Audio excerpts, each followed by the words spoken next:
it's your girl Brianna Lachey back with another video. I'm gonna be dyeing the roots of this wig a dark brown. As you can see, this is the wig that I did the color removal from. It was pink and purple at first, but now I'm gonna dye the roots brown, and then the whole wig is gonna be red. So as you can see me putting on my gloves. It's very important to use gloves when you're working with color, so you won't stain your nails or anything like that. And I'm gonna be using a 20 volume developer with the color, because a 20 volume developer was make the color stick more to the hair when it's 613, because it's perfect for gray coverage, and you know 613 is close to gray coverage or white hair. So right now you see me doing the roots with the Wella permanent color, and we're gonna go on from there.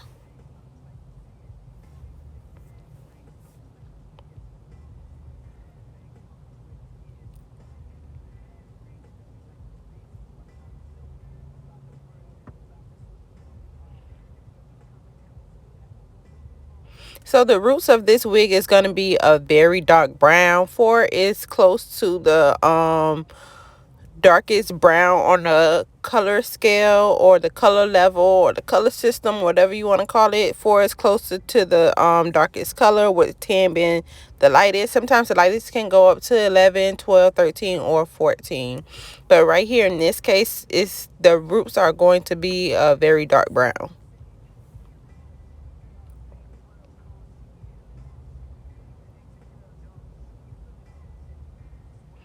And once again, this is one of the wigs that I created when I first learned using the sewing machine. So the sewing of the tracks isn't how I do the sewing of the tracks now. I'm just making sure all the color is on the roots, and just comb. I don't comb all the way through the hair, because I don't want the brown all the way through the hair. I just comb up into a certain part, so the roots can be a certain color, or the roots can stop at a certain length that I put.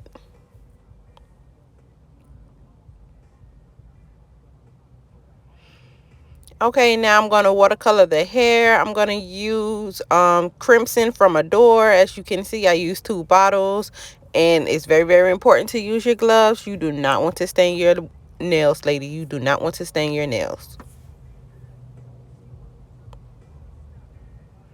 And I don't use boiling water whenever I do the watercolor method. I just use the hottest water that my faucet can create. I just use that. And make sure you stir your color into the water, so you won't have clumps of color sitting on one piece of hair and your hair is not fully saturated with the color. So make sure you stir your color in very well within the water.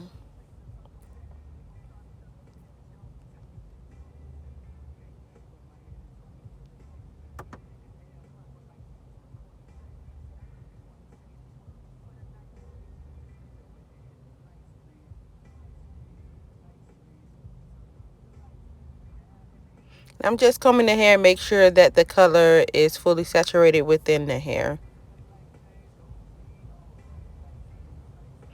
Right now you see me taking out the wig combs that I hand sewn when I first did the wig. I'm just taking out the wig combs. The little tool that I'm using, it came with the tape measure that I bought from Walmart in the sewing section. I'm not sure what's the proper name for it, but it's like heaven sent. You need one of these, especially if you're doing wig making or sewing or anything like that using a sewing machine. It comes in handy.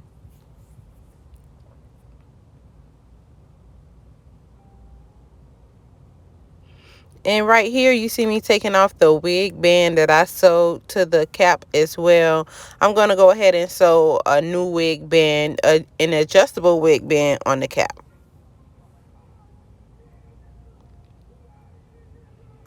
And yes, I did get dye and color on the closure, but this wig is for me. I would never sell a wig like that to a client or a customer. I would never do that. But this wig is for me, so I didn't mind the dye stains.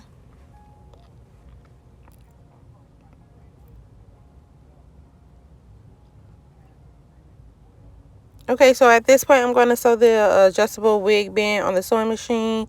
And I was standing up doing this. I always thought to myself, can I sew a wig or use the sewing machine standing up? But I did stand up to sew this adjustable wig band on.